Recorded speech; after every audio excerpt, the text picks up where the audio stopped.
এই যে মমতা বন্দ্যোপাধ্যায়ের দল এতদিন করে আপনি মমতা বন্দ্যোপাধ্যায়ের মতো শূন্যবাদী রাজনীতি আয়ত্ত করতে পারলেন না, এর জন্য আপনার দুঃখ হয় না? মানে অপোজিশনকে সবসময় শূন্য করে দেবো, এটা তো আপনি আয়ত্ত করতে পারেননি। আপনি বিরোধী দলের নেতা অন্য লোককে রাখতে চাইছেন। এটা ভয়ঙ্কর বিপদ, এটা ভয়ঙ্কর বিপদ।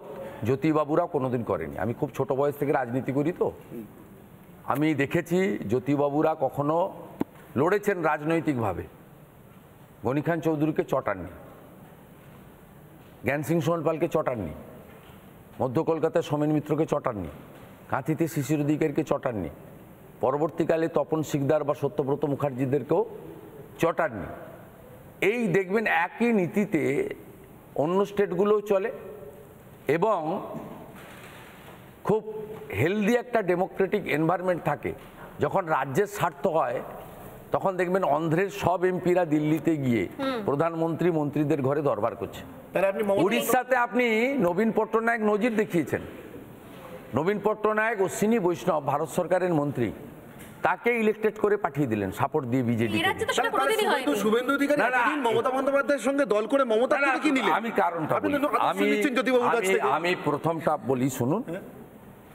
সিপিআইএম বা বামপন্থা শুরুতে, আমি বামপন্থার তার নীতি আদর্শ, তাদের হেডকোয়ার্টার চীনে, তারা রবীন্দ্রনাথ ঠাকুর, বিদ্যাসাগর, বিবেকানন্দ, নেতাজি সুভাষচন্দ্র বসুর থেকেও বেশি কার্ল মার্কস, লেনিন, হোচিমিনের মূর্তি বসাতে আগ্রহী। তারা এদের জন্ম মৃত্যুদিন পালন করতে আগ্রহী। এরা কখনো নেতাজিকে তোজর কুকুর বলেছে, কখনো রবীন্দ্রনাথ ঠাকুরকে বুর্জুয়া কবি বলেছে। আমি সে পয়েন্টে যাচ্ছি না, কিন্তু প্রো পিপল সিদ্ধান্তগুলো প্রাথমিকভাবে বামপন্থী নেতারা নিয়েছেন। যে হলদিয়া উন্নয়ন পর্ষদের জমি নেওয়ার নোটিশ, এই নোটিশটা অপ্রথাগত নোটিশ, এটা ছিঁড়ে ফেলে দাও। কোথায় বলেছিলেন? রাইটার্সের গেটে। কত সালে? 2007 সালে বলেছিলেন। সেই বুদ্ধদেব ভট্টাচার্য কিন্তু লক্ষণ শেঠকে নিয়ন্ত্রণ করতে পারেনি। তাই সিপিএমের যাওয়াটা দরকার ছিল। আর সিপিএমের যাওয়াটা দরকারের জন্য প্ল্যাটফর্মটা মমতা ব্যানার্জির ছিল। আর মানুষ বা আমরা সবাই মনে করেছিলাম যে উনি অল্টারনেট মুখ। তাই সিপিএমের যাওয়াটাকে জরুরি সামনে রেখে পশ্চিমবাংলার স্বার্থে আমি একজন রাজনৈতিক কর্মী হিসেবে মমতা ব্যানার্জির সঙ্গে কাঁধে কাঁধ দিয়ে লড়াই করেছি। সিপিএমের যেমন বিবর্তন হয়েছে, লক্ষণ শেঠদের কালচার ঢুকেছে, ঠিক একইভাবে ভাইপো কালচারের আমদানি হয় তৃণমূল কংগ্রেসে 14 থেকে 14-তে। ওটা অঙ্কুরিত, হ্যাঁ বিবর্তন, ওটা অঙ্কুরিত একটা বীজ বপিত হয়েছিল। একটা ভাইস দিল্লিতে ছিল, সেই জীবাণুটা এখানে এনে করোনার মতো ছেড়ে দেয়। এবার সেই জীবাণুটা পরে পরে একটা বড় ময়ূরে পরিণত হয়, ড্রাগনের মতো। লাল চুল কানে দুল, তার নাম যুবা তৃণমূল। নইলে কুন্তলের 500 কোটি টাকার প্রপার্টি, বাচ্চা ছেলে, সব 16 সালের আমদানি করা লোক। এবং আপনি যতগুলো কেস দেখবেন সব 16, 17, 18, 19, 20-র মধ্যে হয়েছে। যতগুলো কোভিডের পারচেজ বলুন, কয়লা স্ক্যাম বলুন, যতগুলো যা রিক্রুটমেন্ট স্ক্যাম বলুন, সব দিট ইজ দ্য গোল্ডেন পিরিয়ড। এবং মমতা ব্যানার্জি বলেছিলেন আমার পরিবার নেই, মাতৃদেবী আছেন, মাতৃদেবী গত হয়ে গেলে আমার আর কোনো পরিবার নেই। সেই মমতা বন্দ্যোপাধ্যায় ঢুকে পড়েন তার ভাইপো এবং তার পরিবারের মধ্যে।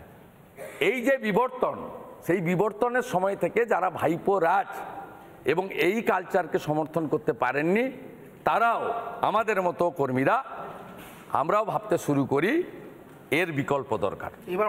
এবং এই বিকল্প হিসেবে যখন বিশ্বের সর্ববৃহৎ পার্টি ভারতীয় জনতা পার্টি ধীরে ধীরে তার কর্মীদের ডেডিকেশন, তৎকালীন 18-19-এর নেতৃত্বের বিরাট কন্ট্রিবিউশন, প্রচুর মার খেয়েছে, আমাদের সঙ্গেও সংঘাত হয়েছে।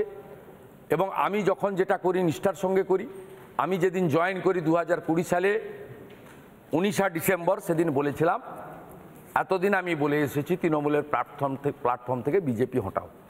আজকে আমি বলছি ভাইপো হটাও, বাংলা বাঁচাও। আপনারা এয়ার করেছিলেন না, অল্টারনেট মুখের প্রশ্ন নেই, অল্টারনেট মুখ নেই। আমাদের পশ্চিমবাংলার বিকল্প শক্তি হচ্ছে ভারতীয় জনতা পার্টি। বুঝলাম, কিন্তু শুনুন কারণ আপনার স্বাধীনতার পরে long time Congress tested and rejected, Mamata Banerjee এবার কি CPM tested and rejected, Mamata Banerjee and Trinamool tested, এবং যখনই ভোট হবে রিজেক্টেড জায়গায় চলে গেছে কার্যত। তারপর বিজেপি বিজেপি খুব বড়, বিজেপির মুখ লাগে না, বিজেপি খুব বড় জিনিস, বিজেপিকে লোক টেস্ট করেনি। বাংলার যে অর্থনৈতিক অবস্থা করে দিয়ে গেছে কিছুটা সিপিএম, বাকিটা মমতা ব্যানার্জি। 6,93,000। না না, আমি আপনাকে বলছি, আমি আপনার চ্যানেলের মাধ্যমে সমস্ত ভিউয়ার্সকে বলছি যে বাংলাকে যদি সেভ করতে হয়, ইকোনমিক্যালি জব অপরচুনিটি আনতে হয়, ইন্ডাস্ট্রিয়ালাইজেশন আনতে হয়, সেন্ট্রাল গভর্নমেন্টের প্রো পিপুল সমস্ত কর্মসূচি যদি একেবারে মানে লাস্ট মাইল পর্যন্ত পৌঁছে দিতে হয়, বাংলাতে যদি আরও রেল ফ্রেট করিডোর, আরও ছোট এয়ারপোর্ট, আরও সিপোর্ট করতে হয়, ডবল ইঞ্জিনের কোনো বিকল্প নেই। এক্সাম্পল হচ্ছে উত্তরপ্রদেশ।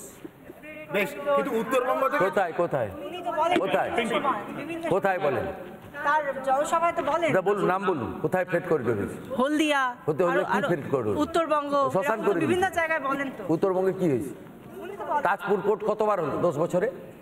বিজিবিএসএ 13 লক্ষ কোটি টাকার মৌ করেছে। দাদা আমাদের ওই আপনার উজ্জ্বল না কি আছে, প্রতি বছর 50 কোটি টাকার করে টেন্ডার পায়। আপনি বলুন 13 লক্ষ কোটি টাকা মৌর ইমপ্লিমেন্টেশন কত হয়েছে? আপনি 2021-এর পরে কি কি বন্ধ হয়েছে শুনবেন আমার কাছ থেকে? Gondalpara jute mill, Naihati jute mill, Bhadreswar jute mill, গুপ্তিপাড়ায় কেশরাম রেওয়ান, ডানকুনির বিস্কুট কারখানা।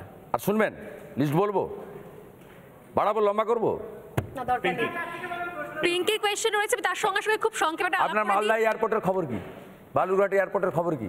মমতা ব্যানার্জি 13 বছরে, আর 3 মাস হলে 13 বছর হবে। আমাকে আপনারা বলুন তো, একটা ডোমেস্টিক এয়ারপোর্ট চালু হয়েছে, 30টা এয়ারপোর্ট গুজরাটে, ওইটুকু ছোট রাজ্য উড়িষ্যাতে ঝাড়সুগদাতে এয়ারপোর্ট আছে। একটা সিপোর্টের নাম বলুন তো, এত গঙ্গায় জল, এত সুন্দর বঙ্গোপসাগর, আপনি একটা সিপোর্ট বানাতে পারেননি? আপনি বাজেটে বলছেন গঙ্গাসাগরে ব্রিজ করবেন, ওটা জানেন আপনি? ওটা জাতীয় জলপথ, মমতা ব্যানার্জি জানেন? আপনি ভোট করার জন্য বলে দিলেন বাজেটে, ওটা জাতীয় জলপথ, ওখানে রামেশ্বরমের মতো ফোল্ডার ব্রিজ করতে হবে, জাহাজ যাতায়াত করে ওখান দিয়ে।